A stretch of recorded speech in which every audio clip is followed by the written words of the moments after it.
नमस्कार विद्यार्थियों, मैं धीरज कुमार गुप्ता, सहायक आचार्य हिंदी, राजकीय महाविद्यालय कामा, आप सभी का हिंदी की ऑनलाइन शिक्षण कक्षाओं में स्वागत करता हूं।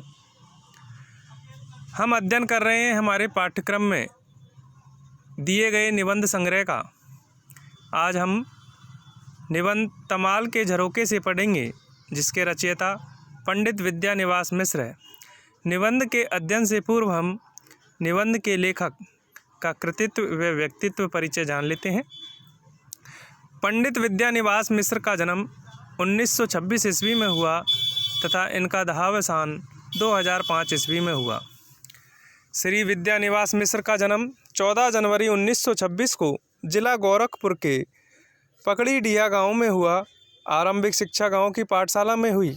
उन्होंने गोरखपुर से इंटरमीडिएट करने के बाद इलाहाबाद विश्वविद्यालय से एमए तथा गोरखपुर विश्वविद्यालय से पीएचडी किया।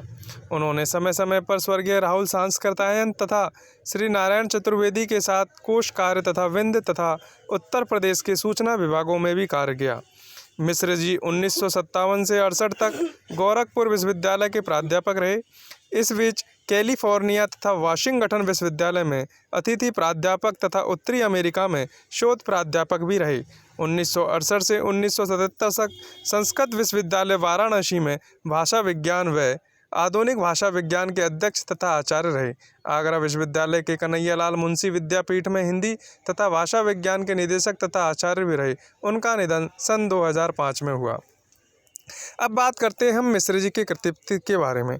इनके कृतित्व में पर्याप्त विविधता है। उन्होंने साहित्य की चेतना, हिंदी की शब्द संपदा, पाणिनीय व्याकरण की विश्लेषण पद्धति तथा रीति विज्ञान प्रवृत्ति आलोचना ग्रंथों के अतिरिक्त अनेक मौलिक व्यक्तिव्यंजक निबंध भी लिखे हैं, जो चितवन की छा, तुम चंदन हम पानी, कदम की फूली डाल, आंगन का पंछी और बंजारा मन, मैंने सिल पहुँचाई, साहित्य की चेतना, वसंत आ गया पर कोई उत्कंठा नहीं, मेरे राम का मुकुट भीग रहा है, कटीले तारों के आर पार, कौन तू फुलवा वीनन हारी, अस्मिता के लिए तथा तमाल के झरोखे से आदि निबंध संग्रहों में संकलित है।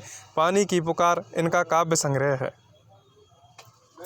मिश्र जी के निबंधों में उनका मनमोजी व्यक्तित्व, भ्रमणशीलता तथा रस ग्रहण की शक्ति चित्रित है। इनके निबंधों में प्रसंग गर्वत्व तथा लोक संस्कृति की अंतर्वर्तनी रसधारा के साथ साथ विचार तत्व, कल्पना, प्रकृति का रागात्मक चित्रण, जीवन मूल्य, परंपरा, साहित्य, समाज, राजनीति तथा संस्कृति का समस्या मूलक विश्लेषण भी रहता है। समग्रता की यह बनावट उन्हें अन्य निबंधकारों की शैली से अलग भी कर देती है। मिश्र जी के ललित निबंध विचारात्मक, संस्मरणात्मक तथा समीक्षात्मक है। इनमें शैली बाहुल्य भी है।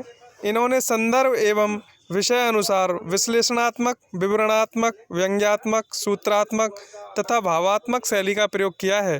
कहीं कहीं उनके विचार कवित्वपूर्ण भी होते हैं। भाषा संस्कृत होते हुए भी प्रभावमयी है। तद्भव व देश शब्दों के प्रयोग से भी उन्होंने स्थान स्थान पर भाषा में तरल प्रभाव तथा ताजगी लाने के लिए निसर्ग कवि दृश्य का उपयोग किया गया है। बात करते हैं निबंध की। यह विद्यानिवास मिश्र का एक श्रेष्ठ ललित निबंध है, जिसमें वे तमाल के वृक्ष के बहाने से राधा कृष्ण को याद करते हैं। वे यह